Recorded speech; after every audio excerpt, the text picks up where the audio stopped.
มาทุกคนสิบันเล่าให้ฟังให้มันหล่อนให้มันละเอียดให้เป็นแนวทางให้คนเฮ็ดทุกคนเลยตอนนี้ให้ทุกคนเฮ็ดหาเงินในอากาศในหลายคนอยากฮู้หลายคนถามมาเนาะถามว่าเฮ็ดเพจเฮ็ด YouTube เฮ็ด TikTok มันดีแบบใดหลายคนถามมาอีหลีแต่คอยก็ตั้งใจสิมาตอบอยู่คลิปนี้ฝากทุกคนไลค์ฝากทุกคนแชร์เลยเด้อทุกคนเด้อจะเอาให้หลายคนฟังน้ำกันและให้มีเป็นแนวทางที่ว่าเอาไปหาน้ำกันว่าคอยเฮ็ดเบิดทุก2 ทาง3 2 ทางนี่ก็เฮ็ดเบิดเฉพาะอยู่ในลาวเด้อขอสิมาบอกเลยตอนนี้ตัวที่ดีที่สุดอยู่ในลาวตอนนี้คือดีที่สุดคือ YouTube บอกง่ายๆเลยทุกคนตั้งใจไปเฮ็ด YouTube เนาะทุกคนเนาะดีที่สุดคือ YouTube อยู่ในลาวดีเรื่องสามารถเฮ็ดแล้วมันเสถียรมันมาตรฐานนะความหมายมันมาตรฐานเป็นอย่างคือว่าอย่างนั้นเพราะว่า YouTube มันอยู่ลาวมันสามารถสร้างรายได้ได้ 100% เป็นของคนลาว 100% ใส่บัญชีลาวใส่บัตรที่อยู่ลาวอีกอย่าง 100% YouTube เด้อทุกคนเด้อ Facebook เป็นอันดับต่อมาถามว่าเฮ็ดได้บ่ได้แต่มันต้องมี2 ทางมีวิธีในการหลีกเลี่ยงกด Facebook เป็นอย่างคือว่าอย่างนั้นเพราะว่าอยู่ลาวเฮายังบ่สามารถสร้างรายได้ได้แม่นบ่ Facebook แม่นบ่ไผก็ฮู้กันทั่วไปว่าบ่ทันได้ใส่ที่อยู่ลาวใส่บัญชีลาวนี่ยังบ่ได้ 100% เด้อทุกคนเด้ออยู่ลาวเด้อแต่มันก็มีวิธีทุกคนเลยมีวิธีจังไดคือเจ้าต้องฮู้จักคนไทยหรือว่ามีอ้ายน้องไปเฮ็ดงานอยู่ไทยฮู้จักคนไทยดีบ่ใดฮู้มีอ้ายน้องไปเฮ็ดงานอยู่ไทยดีบ่ใดใส่บัญชีอ้ายน้องเฮาไปเฮ็ดงานอยู่ไทยนะใส่บัญชีไทยที่ว่าเขาไปเปิดอยู่ไทยน่ะตัวนั้นไว้รับเงินแล้วใส่ MOU หรือว่าพาสปอร์ตของเขามากรอกเป็นที่อยู่ได้อันนี้ก็สามารถเฮ็ดได้คือกันทุกคนเอ้ยแต่มันจะได้น้อยแต่มันดีอย่างเสียอย่างมันได้เงินน้อยคือช่วงแรกๆเขาเฮ็ดได้เงินนี่มันได้หลายอยู่ได้ล้านวิวมันได้ให้50 เหรียญ60 เหรียญขึ้นไปตอนนี้ล้านวิวบ่ได้ฮอด10 เหรียญทุกคนเลยตายเลยคอยบ่ไหวคอยมาบุก YouTube ทุกคนเลยฝากทุกคนติดตามช่อง YouTube เขาได้เด้อนี่เด้อเนาะติดตามให้ค่อยแน่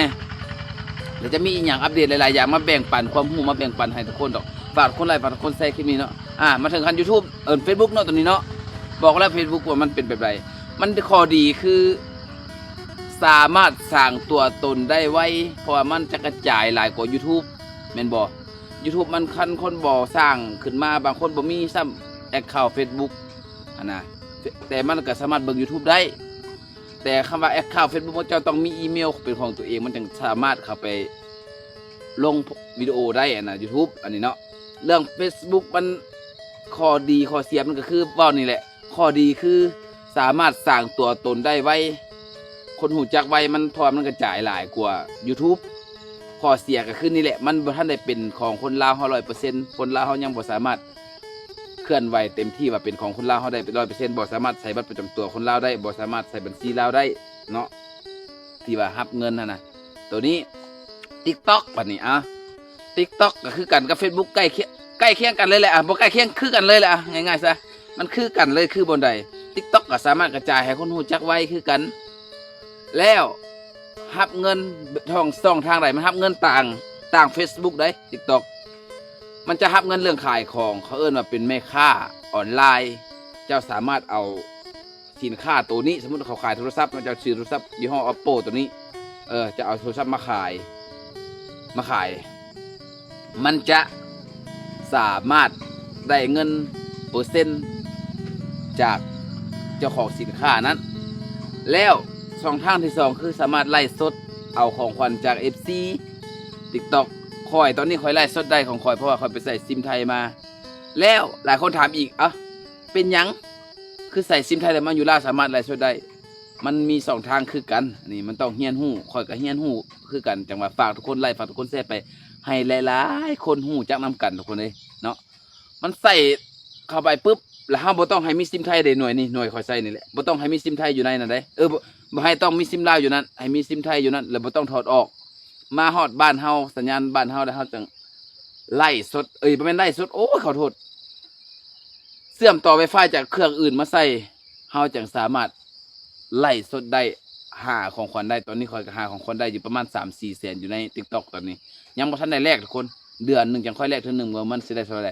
เพราะว่าคอยบ่ค่อยได้ไล่เนาะ ข่อยไล่เมื่อวานข่อยลืมเอาลูกชายข่อยเข้าไปมันผิดกฎแล้วก็ตอนนี้ข่อยก็พยายามบ่เอาลูกชายเขาเข้าไปทุกคน มีเท่านี้แหละเขาความรู้มาแบ่งปันเพราะว่า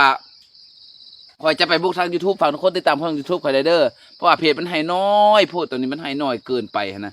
บ่ไหวแล้วเอาเป็นว่าฝากทุกคนไลค์ฝากทุกคนแชร์คลิปนี้ไปให้หลายๆคนเห็นให้หลายๆคนฮู้เอาไปเป็นช่องทางหาเงินนำกันเนาะเอาเป็นว่าขอบใจเด้อ